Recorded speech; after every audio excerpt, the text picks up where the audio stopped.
Hi, this is Dick Foth. Pleased to be back with you again for Stories from the Road. We are doing a reprise again this weekend from times past of one of my all-time favorite podcasts, speaking to the theme of this Christmas season and light. And it's just simply called Let There Be Light. Thanks for listening.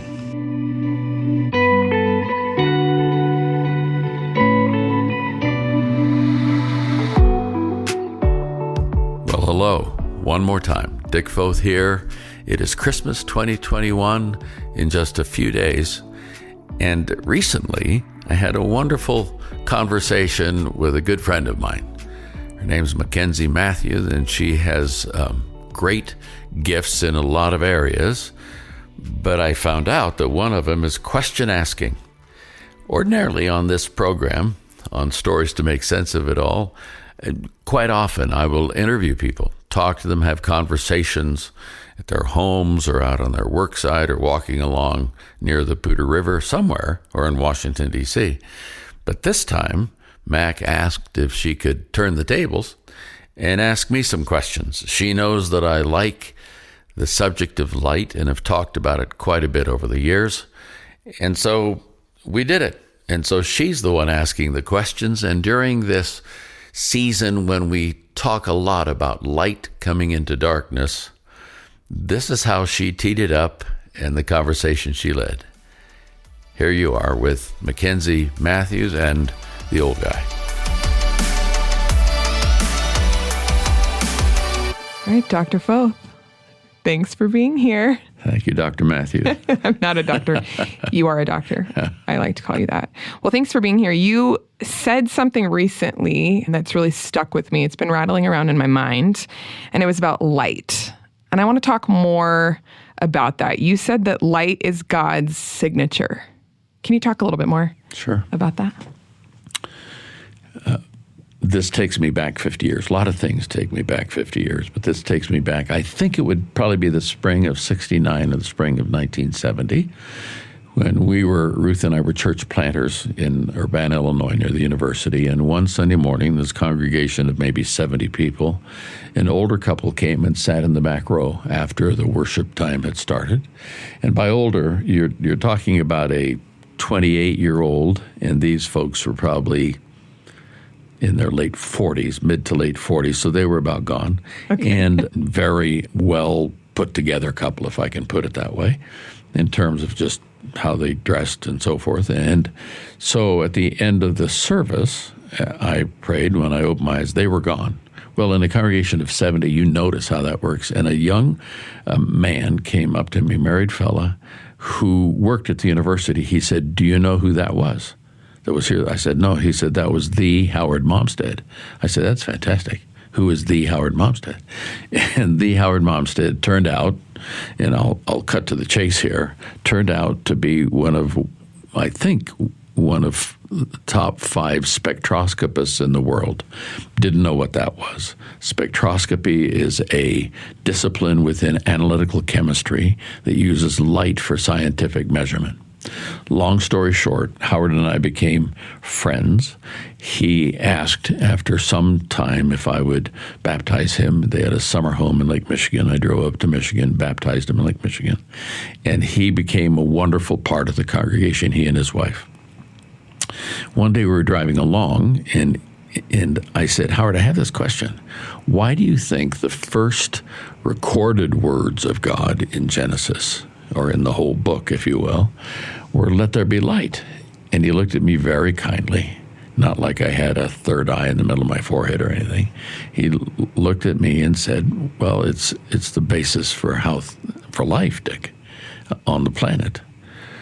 And one of the bases for the universe, I suppose." And he went on to explain various things to me. About that time, maybe within a year of that, Ruth and I went to our first overseas conference. And Howard and his wife helped send us to it along with the congregation. And it was called Adventure of Living, sponsored by a group called Word Books and another group called Faith at Work. It was back in the time when there was a lot of people in the country, but there was also sort of winds of renewal blowing in various denominational groups. And one of their speakers they had is a fellow named Dr. Helmut Thielicke.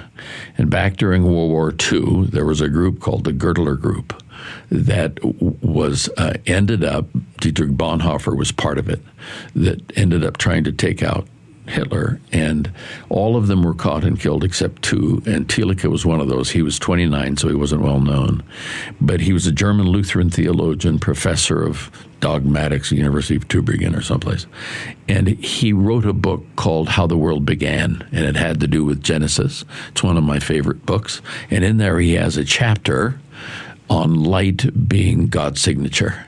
So I learned this part from Howard Momstead, and I learned that part from Helmut Thielicke, and I came along and sort of put them together and grew from there.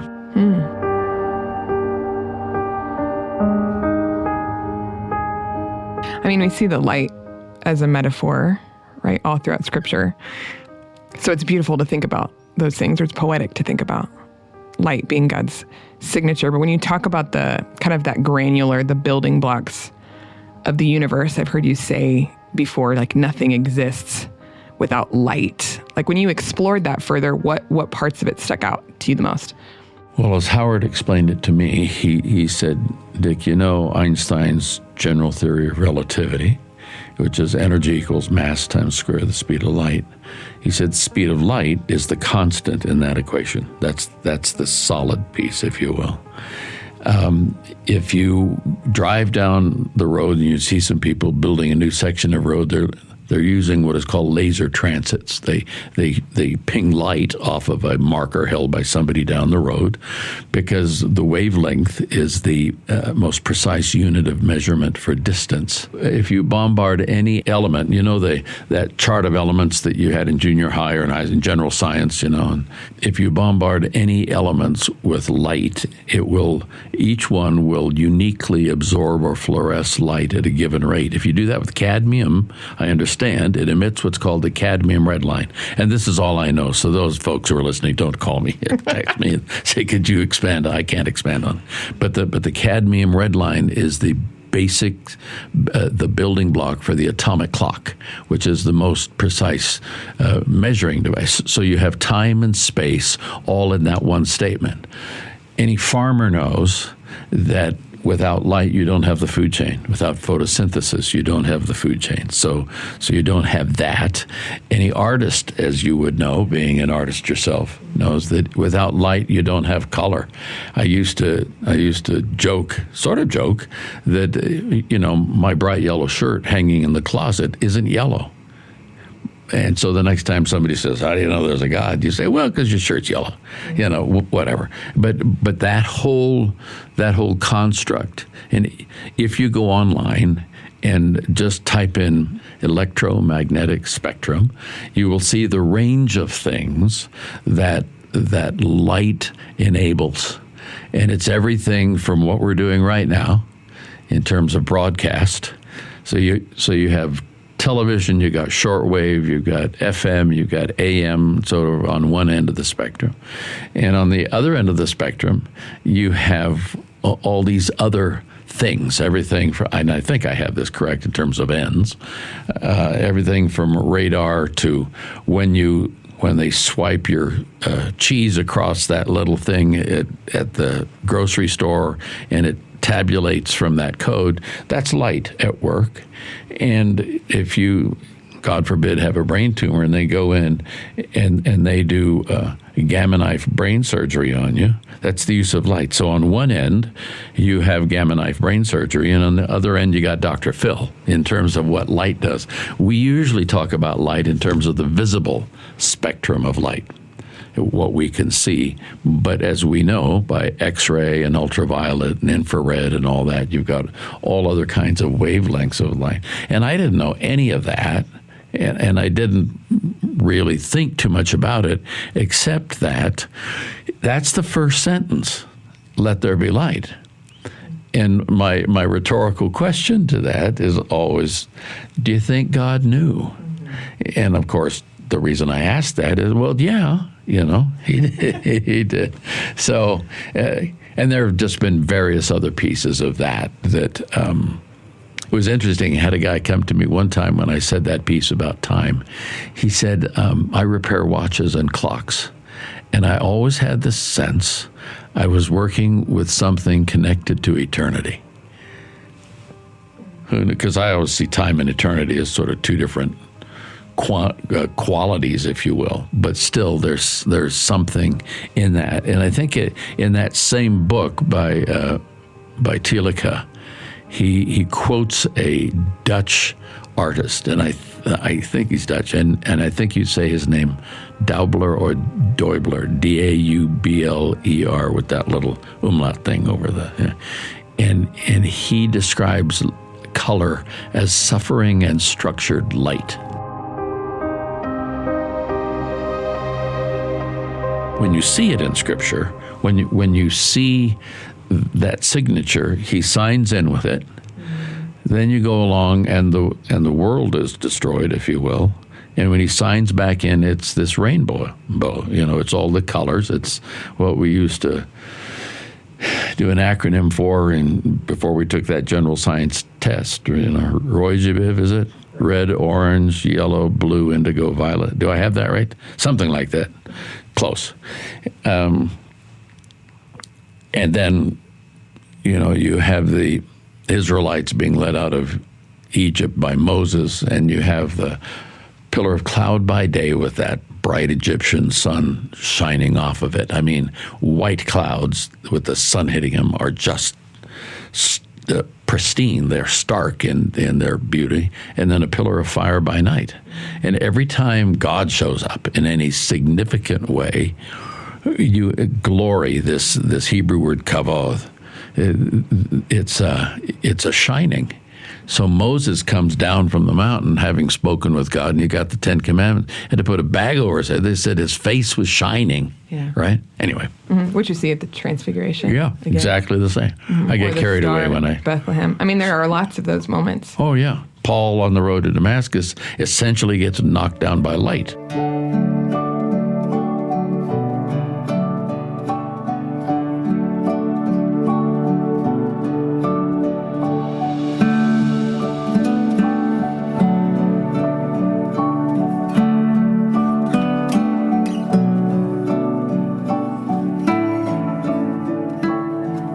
Christmas time, when we talk about Jesus being the light of the world, we're entering the Advent season when this is being recorded. Right. And it's something that we say. And even when you're talking about the science behind light, and I'm like, phew, it's all over my head. Mm-hmm. Granular. Yeah. It's over my head.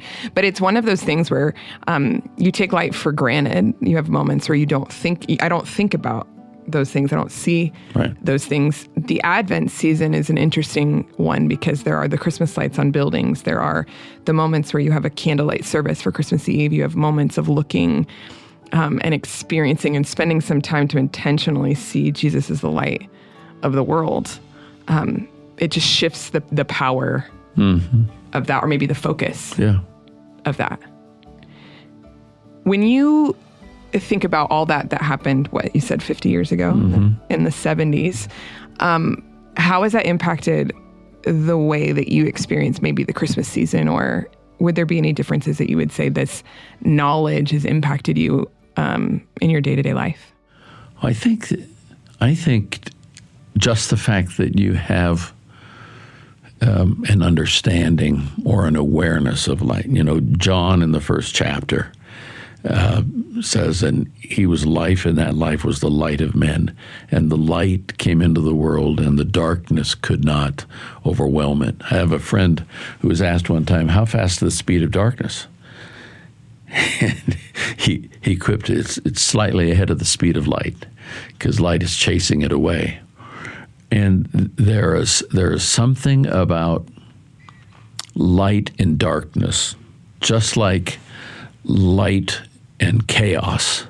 When you have light, you know how to arrange things because it brings order. That's Genesis 1. John 1, the Gospel of John, it's that same sense that when you have light in a space, it brings clarity. I think that's what Advent does. When you, and it doesn't have to be a lot, just a little. I have a friend who was a retired 3-star general who fought in Vietnam, and he was in helicopters. And he said, and back in the day, there was an iconic cigarette lighter, World War II in Vietnam, Korea. It's called a Zippo lighter. They probably still have them. And he said, I have stood in a rice paddy and landed a whole flotilla of helicopters by the single light of a Zippo lighter at night, because it was in such contrast to everything. And so when Jesus says, I'm the light of the world, and says in sort of on the backstroke, and you are, that idea of something that brings shape and form to that which is murky and obscure, that's a key piece. Light brings with it a warmth, just in its comfort capacity. Ask any 3-year-old about what a nightlight does. On the one hand, the intimacy of comfort. On the other hand, the overwhelmingness of glory are all captured at Christmas. And, we go and get trees and we put lights out and so forth. I think that came from the fellow. I'm not positive of this, but I think I read a story once about the fellow German fellow who was coming late at night back to his home, and he saw a tree framed by the stars behind it, and it looked like lights on the tips of the branches, and so that idea came forward. I think it's the fellow Franz Gruber, I think is his name, who wrote the lyrics, at least, to "Silent Night," which was my grandmother's favorite song. Yeah. I have a great story about her if you want to throw it in sometime, but it doesn't have to do with light necessarily, but it's just a good story. So, well, it's fun to think about Christmas and the things that make us think of Christmas, particularly. And light. Are you a colored lights on your tree, or do you have white lights on your tree? Actually, Ruth is a white light person. I think probably on the tree inside the house we'll have some colored lights, but we have some bushes and little trees outside, and so those are all white lights. I regularly have marital disputes about this. Yeah, he's a colored lights guy. See, these are the things they don't tell you in premarital counseling. White is classy. You bring your history to the table when you marry. You do.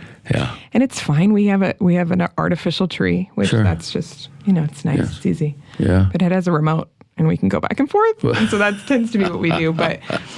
But yeah, it's been, so I have a son who's almost a year and a half. He's almost 18 months. And it's been really fun to watch him, or to experience the Christmas season, particularly through his eyes. And we have things where we can go to the zoo lights, or we can go to look at lights, look at the Christmas lights. But It's been fun to watch the wonder, some of what you talk about when you have the glory, the warmth, that you think of when you think of Christmas. That it's such a dark, outside is so dark. It's getting dark here these days, like 4:30. It feels like a dark time of just the calendar part of the year. Short days.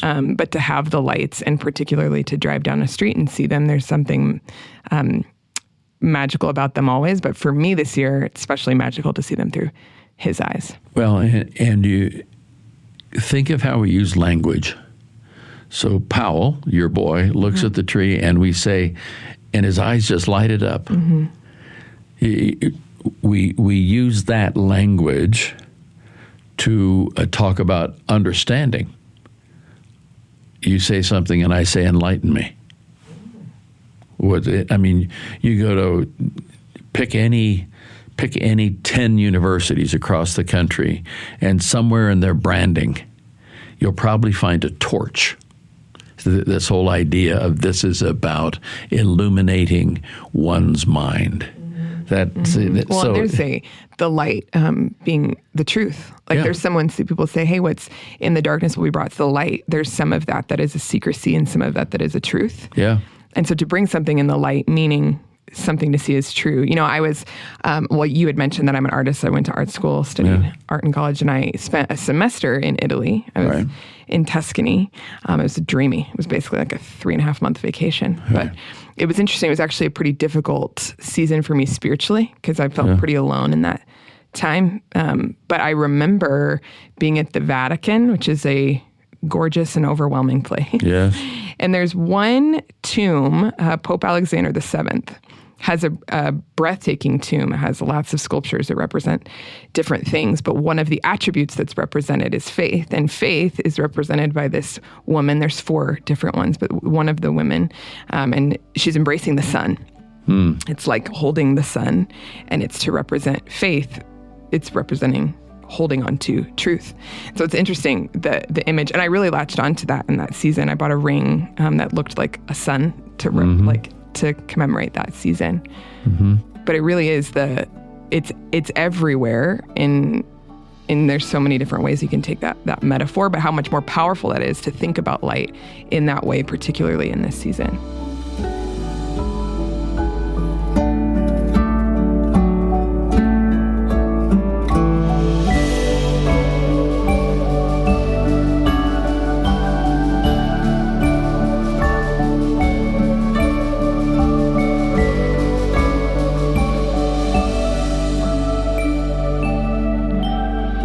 I want to ask for you to be pastoral. I mean, not that it's hard to do. When I think about particularly where we are, 2021, for many people walking into the Christmas season, it feels like it's been a really heavy season. It's been a dark season, maybe. There are more empty chairs at holiday gatherings. There is a lot of stress when it comes to the idea of pulling off the holidays. It just feels like a heavy time for us culturally, and for many people also heavy personally. And I would just be curious what you would say to them, what encouragement you might have for anyone listening who feels like they resonate with that, or particularly would say, yeah, it feels like a darker Christmas time, a darker Advent time for me. What encouragement would you have for those folks? I think when times are difficult, we have this tendency to look at what we don't have as opposed to what we have. And there is some sense in which if we have one relationship, one friendship, one thing, that to capitalize, if you will, leverage, maybe that's those are sort of both economic terms, but to be able to understand that as we embrace those friendships and those relationships, those connections, that does in fact bring light into our lives. I mean, for many people, the idea of Jesus as the light of the world, they might even see that as branding or some, well, that's what you say, or whatever it is. But I think the idea that when I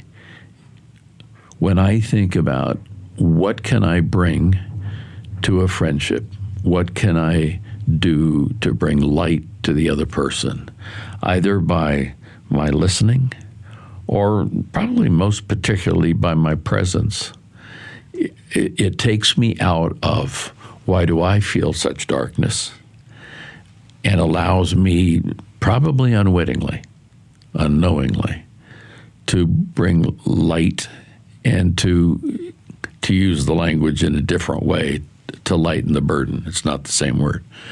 But I just think, for me, the loneliest Christmas I ever spent was when my parents' marriage was starting to unravel. And it was too tense at home. I lived 90 miles away. The college I went to was 90 miles away from my home. And that Christmas I stayed on campus, small college. I was essentially by myself. And that's a time at which I really felt the darkness. But it wasn't long before a couple of friends came back, and that changed it. I think things tend to get darker when I focus on myself. And there's always someplace else to focus, always somebody else to focus on. And that helps bring the light of the world to them. And without getting too cheesy, I think I'll stop there. I have one other question that made me think of that.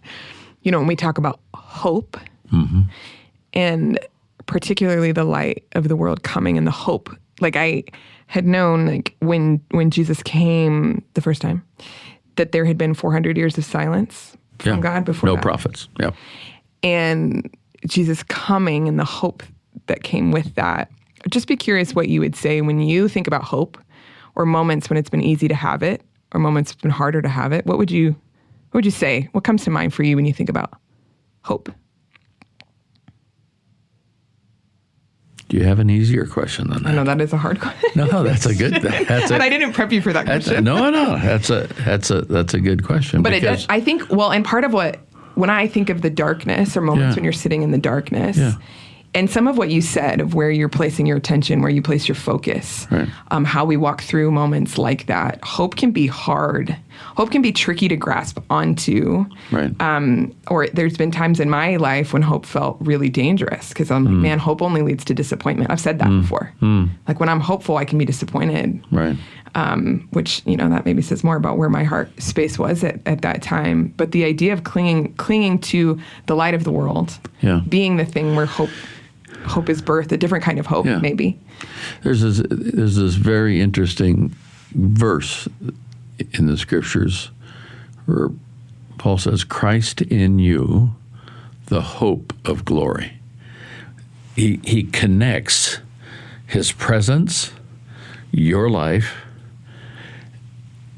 hope, and light, glory. I don't know that I've ever said that before, but he connect that thread. Tragic words in the Old Testament is Ichabod. You know the story of the legend of Sleepy Hollow, Ichabod Crane and all of it. Ichabod literally means the glory has departed. There was this time in Old Testament where God's presence went away. Paul comes along and says, when you have received Christ, when you have embraced him, let him embrace you, you get his glory. And with that, you get the hope that is attached to it. So I think to have a verse or an idea like that connects them all is something to ponder. Ponder's a good old-fashioned word that means mull or mulch or muse on something. So, gosh. Well, thanks for making time to riff and talk about this idea. This is good. Light, hope, the Advent season. He really is the light of the world. He is the light of the world. Cool. Thank you.